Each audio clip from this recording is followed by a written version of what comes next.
안녕하세요. 법무법인 오성파트너스의 이규성 대표 변호사입니다.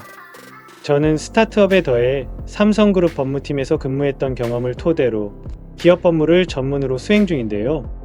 오늘은 성희롱 행위자 등에 대한 처벌과 책임에 대해서 말씀드리겠습니다. 우선 남녀고용평등법 제14조 제1항에 따르면 누구든지 직장 내 성희롱 발생 사실을 알게 된 경우 그 사실을 해당 사업주에게 신고할 수 있습니다. 그리고 사업주는 이러한 신고를 받거나 직장 내 성희롱 발생 사실을 알게 된 경우에는 지체 없이 그 사실 확인을 위한 조사를 해야 하는데요. 이때 사업주는 성희롱 발생 사실을 신고한 근로자 및 피해 근로자에게 불리한 처우를 해서는 안 되고, 이를 위반할 경우 3년 이하 징역 또는 3천만 원 이하의 벌금에 처해질 수 있습니다. 남녀고용평등법에서는 직장 내 성희롱 행위자에 대한 징계 처분 외에 별도의 처벌 규정을 두고 있지는 않습니다. 그러나 직장 내 성희롱 피해자는 성희롱 가해자에 대해 민법상 불법행위 책임을 물을 수 있고, 직장 내 성희롱이 형법상 성폭력 범죄의 구성 요건을 갖출 경우 가해자는 형법에 의한 처벌을 받을 수 있습니다.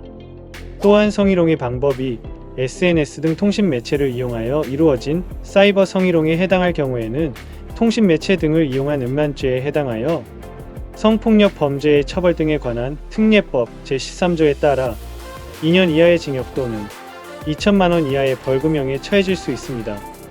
불법 행위를 구성하는 성희롱으로 인해 손해배상 청구를 하는 경우 그 소멸시효 기간은 3년이기 때문에 기간에 유의하셔야 합니다.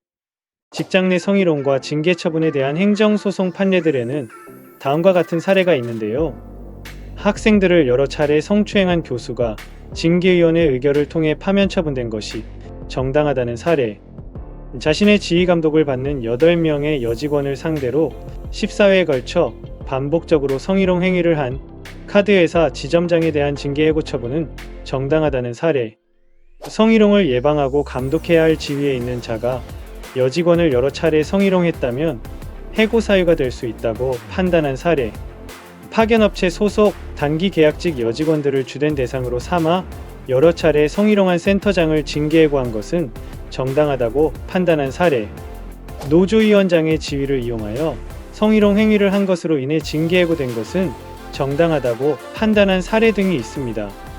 근로자가 성희롱을 하였을 경우 피해자가 사업주인 법인을 상대로 손해배상 책임을 물을 수 있는지도 문제가 되는데요. 이는 경제적 자력이 부족한 개인이 아니라 손해배상을 대부분 확실히 받을 수 있는 법인을 상대로 한다는 점에서 의미가 큽니다. 손해배상 청구 소송을 승소해도 그 가해자 개인이 무자력이라면 승소 판결문 자체가 큰 의미가 없을 수 있기 때문입니다. 이에 대해 법원은 직장 내 성희롱 피해자는 법인의 사업과 시간적, 장소적으로 근접하고 업무와 관련하여 이루어진 행위라면 사무집행 관련성이 인정되어 회사가 피해자에 대해 손해배상 책임을 부담한다고 판시한 바가 있습니다. 직장 내 성희롱으로 인해 그 처벌, 징계, 손해배상과 관련하여 어려움을 겪고 계시다면 전문 변호사의 조력을 받으시기 바랍니다.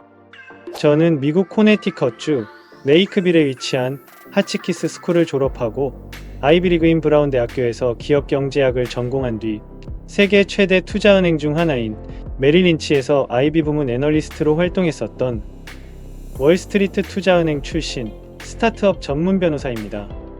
저는 연세대 로스쿨을 졸업하고 변호사가 된 뒤 삼성물산건설 부문 법무팀 담당 변호사를 하면서 에미안 아파트 등 부동산 건설 관련 법률 문제를 다루며 부동산 분야에 전문성을 갖게 되었고, 또한 기업경제학을 전공하고 투자은행에서 근무한 경험을 바탕으로 스타트업의 투자 및 각종 법률적 문제에 대한 자문을 수행해오고 있습니다. 특히 부동산 분야의 전문성과 스타트업 자문 경험을 바탕으로 프롭테크 분야와 가상자산 파이낸싱 등의 강점을 갖고 있는데요. 만약 해당 분야의 법적 문제가 염려되셔서 법률적 검토가 필요하시다면 아래 번호로 연락하셔서 편하게 상담받아 보시기 바랍니다. 감사합니다.